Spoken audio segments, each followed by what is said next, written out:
I'll just update Isaac quick if you want me to before these guys get here.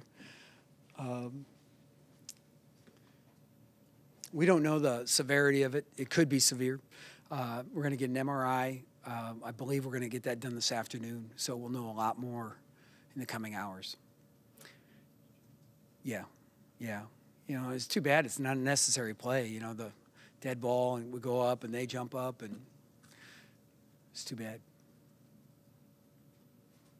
I just hope for Isaac's sake. I know if he could have played, he would have. So I hope for his sake he's all right. So you guys start with these dudes.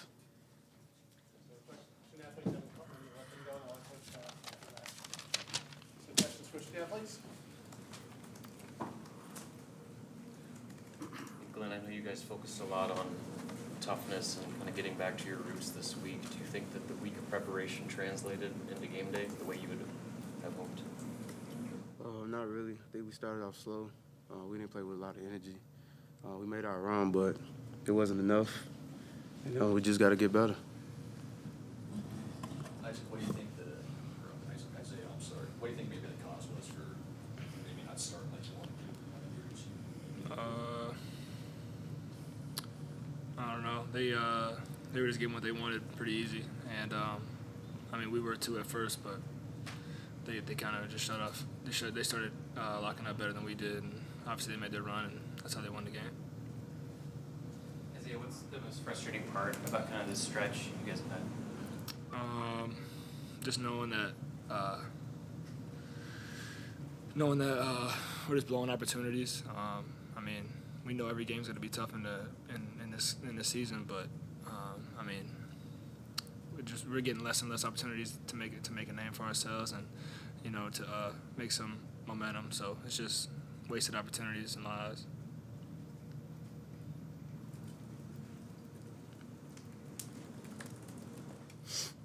As a senior, how do you make sure that this doesn't snowball into something more? There's so much season left. I mean, how do you keep the guys on track, I guess? Just got to stay positive. Come back tomorrow, watch film, get better, get back in the gym.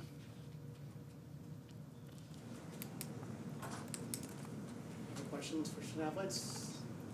Anyone? All right, guys. Okay, let them go. Thanks.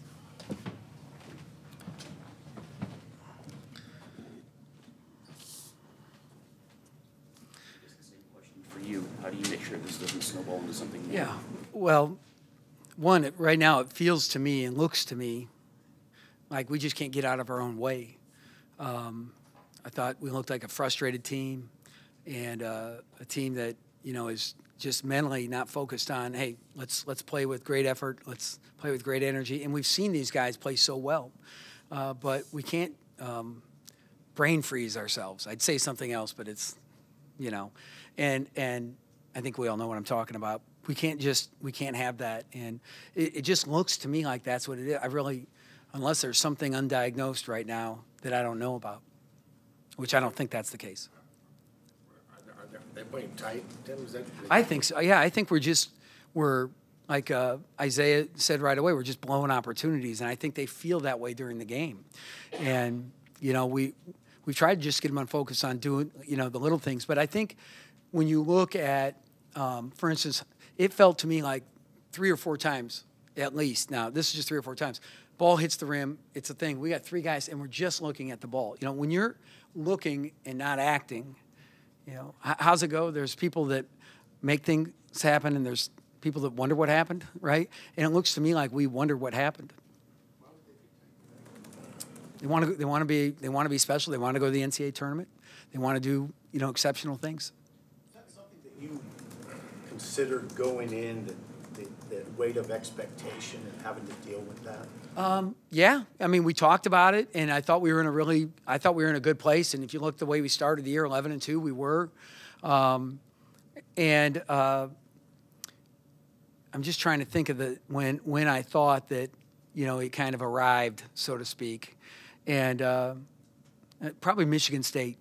You know, so much was made, and rightfully so, that game. You know, that was you know, at a point in time when there was a lot on the line, and it just seemed like, you know, we didn't rise to the occasion that night. Getting away from the psychology of it. What, as a coach, can you do from a pure basketball standpoint? Maybe where will you start? Well, you know, what I wanted to do tonight was get, you know, the bench more involved. I got them 52 minutes, and you saw the production. So, you know, we've got to, and that's what hurt us in the first half too. We knew that, you know, we needed that to be able to survive in the second half. And so we need more bench production. So does that mean, okay, do we need to feature some of those guys, you know, instead of our main guys at different times when they're in the game and things like that? I don't know that we've done a great job of that, right? To be able to get Nana Kenton an open jumper here or there. And, you know, we've run things from him, but not on a regular basis. So more bench production is one of them. And then, you know, I mean, that's right now, to me, when I look at things, a huge drop-off. The fact we didn't get to the foul line tonight was, especially in the first half, we didn't shoot a foul shot. I'm not sure when the last half that happened for us was. But, you know, you also look at, okay, we're 4 for 12 at the rim. They really don't have a shot blocker. Honestly, Weston's got like 9 blocks on the year or whatever it might be. And so I think, you know, you look at, okay, why were we not very effective at the rim? Routed by 14. How much is that Ohio State, and how much is that you guys, or is it a mix of both? Yeah, I credit Ohio State. I don't know what the number would be. How many misses did they have? What is that? 34. So, what's 14 divided by 34? Yeah, it's like it's too much, right? 41, yeah, that's all, you know, I mean, our goal's 26. So, you know, for us, you know, we'd want to allow 26. So let's say that's their game plan. They're going to run up, rebound, do all that. So let's say, okay, now they're going to get a third, you know, because they're selling out on some things, and we're going to get some transition on the other side because of it. But I think it's us. There are a lot of stands that are hitting the panic button right now on this. Yeah, season. well. When I get to my kitchen at home, I'm going to hear the same things that you read on Twitter. You know, I mean, nobody's happy, and so I want them to be upset, but I want them to hang in there with us because I believe in these guys, and I think we can do it. So we're just going to we're going to get them to rally, right? Try and regroup here quick, because nobody's going to feel like what I told them after the game. Nobody feels sorry for you. Wisconsin will not come in here and feel bad, right? They're going to come in here ready to slug it out, and we have to have the same mentality. So I understand why fans would, but at the same time, we've got a lot of equity that we've built over the course of a season. It's it's the course of a full season, but you know, a double and a triple bogey don't make anybody feel very good. I think you guys put too much into the Michigan State game. We put everything we could into it. You know, I mean, like we put everything. I felt like we put everything we could into tonight, and it worked against us. You know, I mean, I think that, you know, I mean, we just got to get back, play great basketball, relax, enjoy it some, but play winning basketball. And right now I think we're in a bad place mentally, and I think we've been there too. Maybe it was Michigan State, but at the same time, one game does not define you, you know. Yeah, but it seemed like a lot of people, I don't know if inside the program, but it seemed like a lot of people looked at that Michigan State game as a defining game because it was. Yeah, just like they did Michigan last year, right? And that's great. If our defining games are Michigan in the Big Ten tournament and Michigan State, those are pretty big moments, because those are the elite of the elite. And if that's our defining moment, then that's our make or break time, then we've done something pretty good, you know.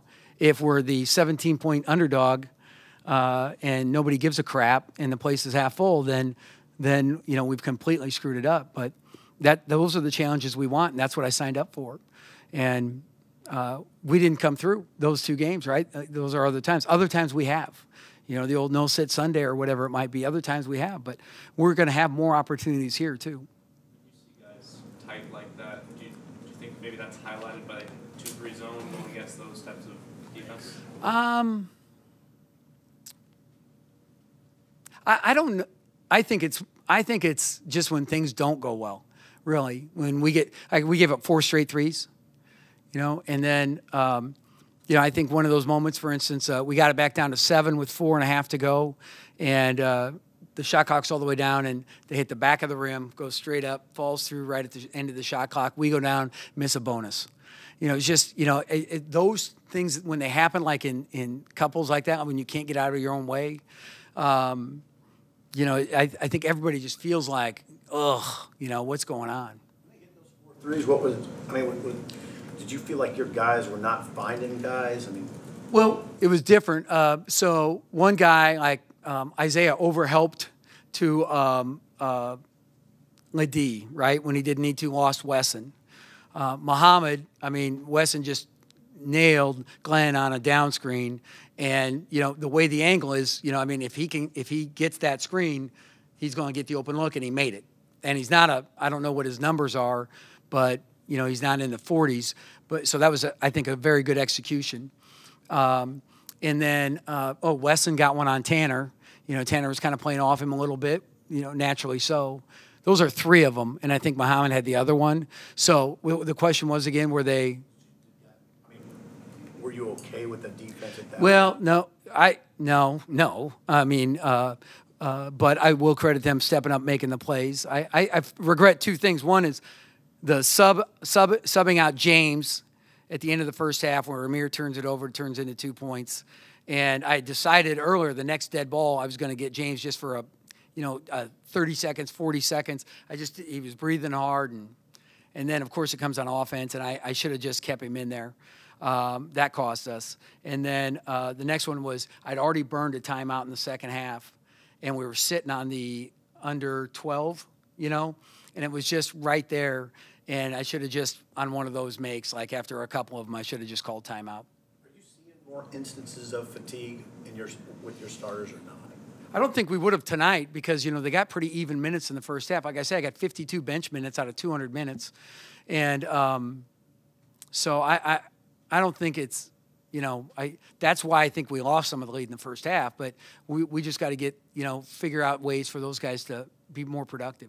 You feel like you've tried to press all the buttons to get them out of where they are mentally, and where do you go next? Yeah, as a coach, there's nothing more sickening for a coach to empty your home arena. And, I hear the groans. God, I'm groaning, and it's just sickening. Like, it just makes me physically, sick.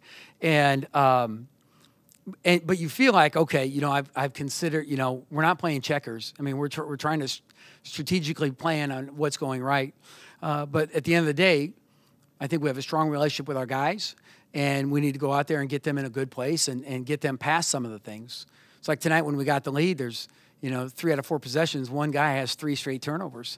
2 of them turn into immediate baskets, and we just got to get out of our own way. I've said that how many times? Is there anything different that you can try, with them? Well, that's probably what I'll think about all night tonight, Coach, you talked about it a little bit yesterday, the coaches versus cancer thing. Seamus, I'll stay here all night if they want. Go ahead. The coaches versus cancer thing today. What does that mean to you personally? You talked a little bit about it yesterday. Yeah, the greatest feeling of the day was Avery Harriman's hug. I'll tell you that. Seeing Katie Jewell, who is fighting it, and she's so valuable to our athletic department. She evaluates transcripts and gives us great information on helping guys, making sure that they're going to check all the boxes to get into Lincoln and be eligible. And Brent Bargan, fighting it. Coach Bargan coached Division I, Division II at Shadron. We played against him when I was at Colorado State. And, anything we can do to help, is important. My sister lost her husband to cancer. My other sister lost her husband to brain cancer. These are things that whatever we can do to help, we will do. And any amount of things that Coaches versus Cancer, like our Infinity Challenge, that I know it's out there. I haven't really been online a lot this week. I need to circulate that. I hope our fans can help us. It's really important. And it's something we can do that's bigger. And the Be the Match that Christian Eichhorst started has already saved lives, and this stinks. This is awful. We hate losing basketball games, but the cause is great and something to be talked about and rallied around. Have you had a team go into a funk like this before? Sure. I've coached for 24 years. were the circumstances of that? How did they? I mean, everyone's individual, you know. We just need to, I need to spend, you know, time with these guys and say, okay, what's going on, you know. And you can't be afraid of success or failure. Anything else? Thank you, guys. Thanks.